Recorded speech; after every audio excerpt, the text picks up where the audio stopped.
powers are back, brother!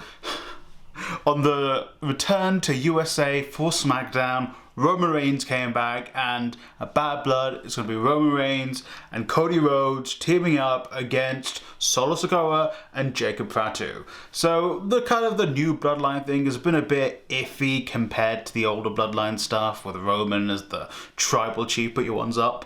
But, you know, with Roman coming back, it's given this a new spark, and, you know, Roman actually cutting a promo now. So it's given a new spark to things, and basically they've decided to put together their two biggest stars on SmackDown. I'd say maybe excluding Randy, but even then I'd still say Cody and Roman the biggest stars arguably in the company, to be honest. They put them together on a tag team just like Hulk Hogan and Macho Man, minus the racism and the Macho Man's genuine creepy obsession with his wife. But so, you know, having that big storyline where you've got the two biggest names in your company teaming up together, something they've done before, and I think it's going to work out pretty well. I think it's a good way of adding dimension to Cody's character at the very least, because since WrestleMania people have been saying Cody's getting kind of stale, and to be honest, his character is that, you know,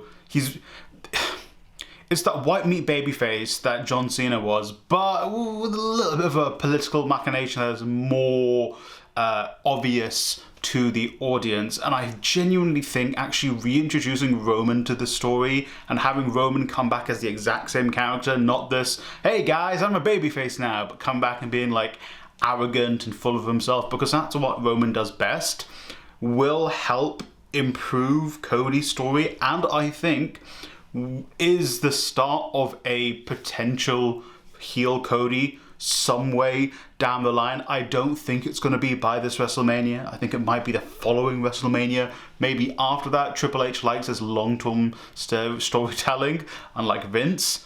So, okay, let me tell you my idea on this. I think Cody is now genuinely like, oh, Roman's back and he's trying to steal the spotlight that I have now as the top guy in WWE.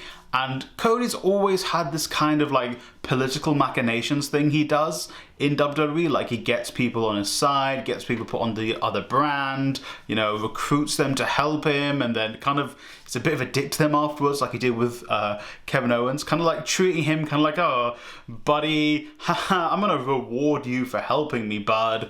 And kind of like not listening to Kevin Owens.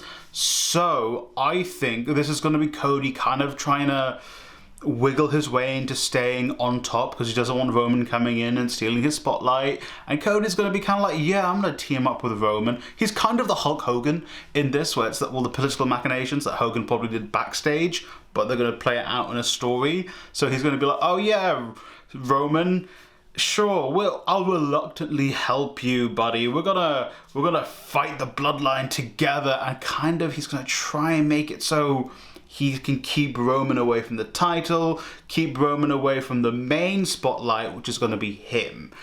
And I think it's basically he's going to like politically machinate and bring people in to kind of be like, listen, yeah, I'm gonna do a little bit of shadow puppeting like Hogan did in real life.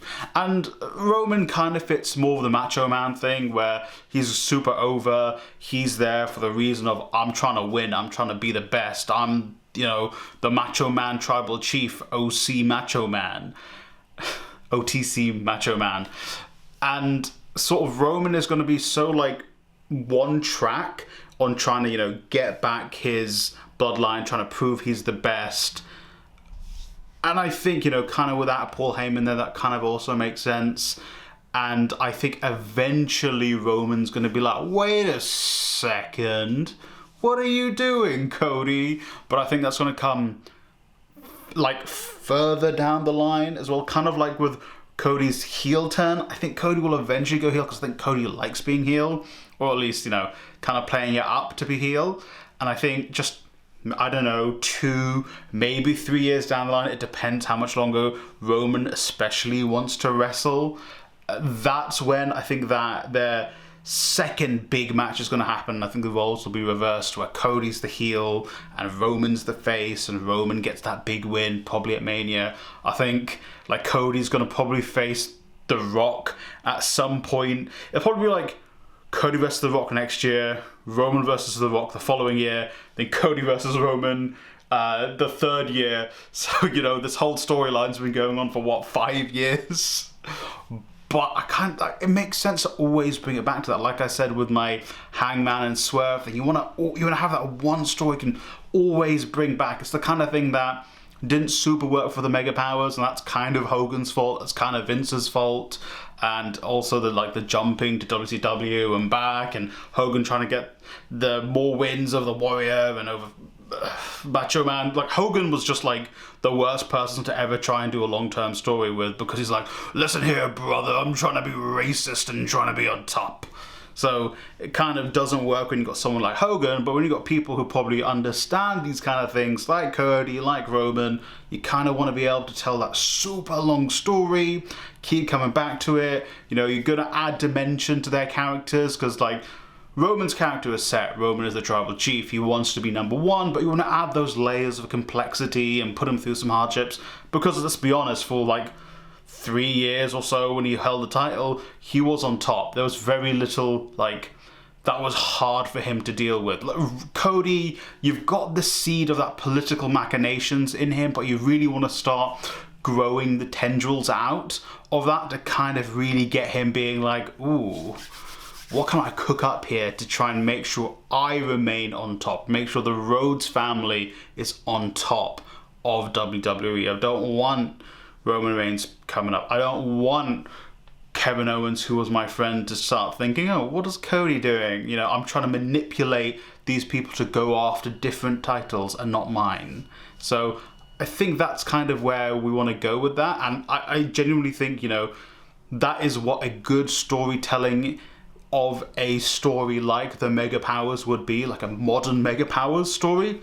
That genuinely could work. So let me know in the comments down below what you think of that sort of story, where I kind of want Cody in that Hogan role minus the racism, and I want Roman in a Macho Man role minus the obsession with his wife and the men that she talks to, and see how that plays out and where that goes. Because I think this could be their next like 5-year story, their next long-term storytelling thing that obviously Triple H likes. And then it doesn't have to be consistent. You can bring in other people being world champion, and you can, you know, rope other people in, and then you can eventually get the titles back on them. You know, they can spin off and do other things. I'm sure Roman can go off and do like a thing with Seth again if he needs to.